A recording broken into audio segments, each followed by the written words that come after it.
Hey everybody. Okay, so I really love evolutionary astrology. So I really wanted to do all the different signs so people can understand what's going on with their birth chart and with the specific energy that they're working with right now. Okay, so I wanted to get into Aries. Aries is basically the story of the prodigal son, okay? So this man has riches galore, right? And he has two sons. One son stays with him, stays cooperative, helps him bear fruit, and then the other son leaves home and ruins all the riches, ruins all the spoils, and comes back home kind of just devastated and with nothing left, right?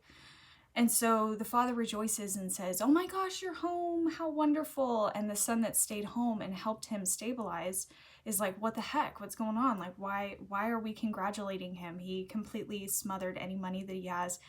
And the father said, "No, because our son was dead and he's been reborn now." Okay, so it talks about going through the fight of life in order to move forward, right? The will and the initiation. So Aries definitely have a thing with identity. Okay, so most of what that energy is going to try to portray is uh, that ferocious sense of self that we get. It's a sense of righteousness and purpose with a little salt or sprinkle of anxiety behind it. So they push past that fear because of that anxiety. Identity comes to the forefront as the chosen one because a lot of them have past lives where they were the chosen one, where, for example, someone could have had a life where they were the chosen one to God, right? And then they had to go onto this mission when they were way too young and they had no idea what they were up against.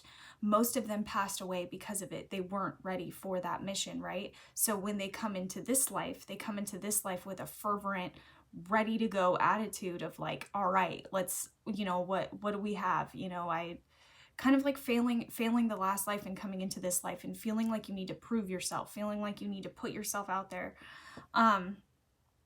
It's that imprint though, if you do carry past lives of being the special one, being the chosen one, like if you were chosen by the pharaoh or whatever when you were a young child, that is going to leave a sense of loneliness, okay? This archetype has been brought up to me many, many times when it comes to people who are in positions of power, bosses, CEOs, hell, parents, whatever. It can be a very lonely position at times. It can be very lonely. It can be very lonely because they are put into specific energies and they are put into a specific role or mask where they have to portray themselves to other people in a different way, or they feel like they need to portray themselves to other people in a different way, or they need to hold themselves accountable to other things, right? So when someone has a imprint of an incompletion of a life that they were set out for, a mission that they were set out to do, a lot of Aries can be past life soldiers, crusaders, pioneers, right? And back in the day when a lot of pioneers were trying to get to their manifest destiny, a lot of them didn't succeed because they were small, they were weak, they didn't have the resources or whatever. That subconsciously plays on a loop for Aries over and over and over again about how they didn't do it right and they need to do it right in this life. And so they feel like they need to go it alone a lot of times. Initiation is a huge theme with Aries. Sorry, I'm looking at my notes here. Okay. Initiation is a huge theme with Aries, okay? So failed initiations in past lives can leave people feeling with an imprint to establish themselves. They need to establish themselves. And I'm talking of I'm talking about nothing is premeditated when Mars is involved with Aries, okay? Everything is going to be a impulsive, immediate action.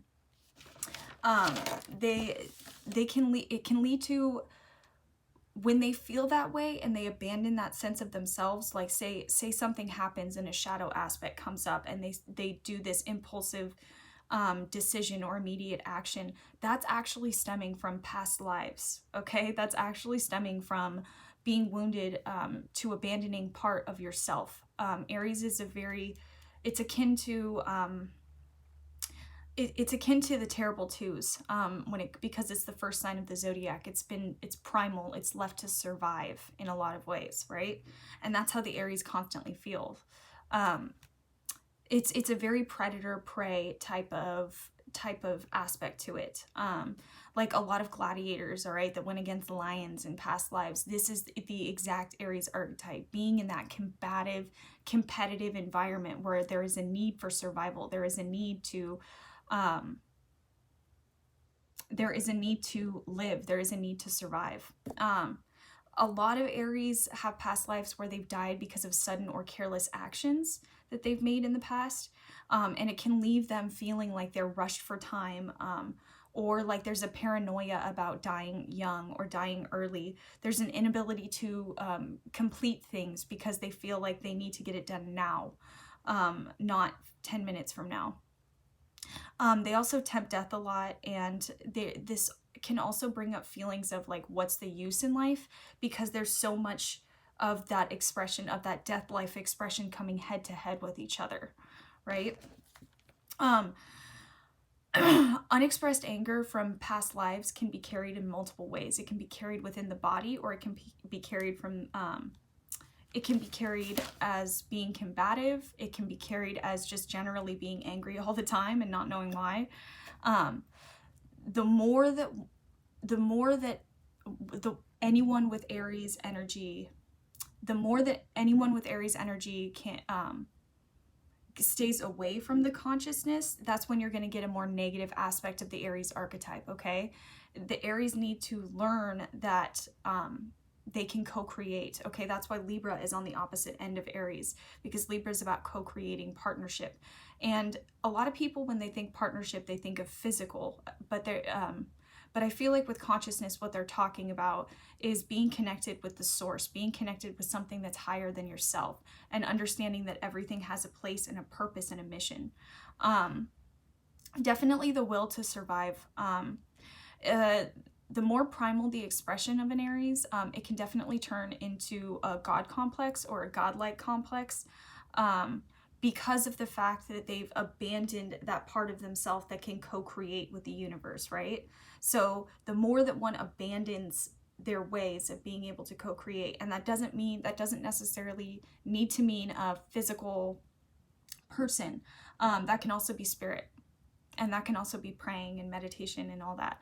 But the more that you have a connection with consciousness, the more that you're going to be able to use that spark in a positive way. You're going to be able to move forward in a positive way and see things more clearly. Aries archetype is always dealing with, I'm totally going to mess up this word, but they're always dealing with the Eros and the Thanatos. Thanatos? I messed it up probably. But anyways, basically it's the life and death, okay? So Eros is going to be like our drive, our impulse, you know, that sexual, very primal energy.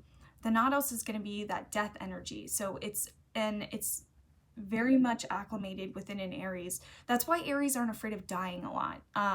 I've noticed that they push the limits a lot. And that's not in a bad way. It's just that in past lives, they didn't, that fear is what held them back in a lot of ways for people that have that specific expression. But that fear is what's going to drive them forward as well, because in past lives, it has failed them. Okay.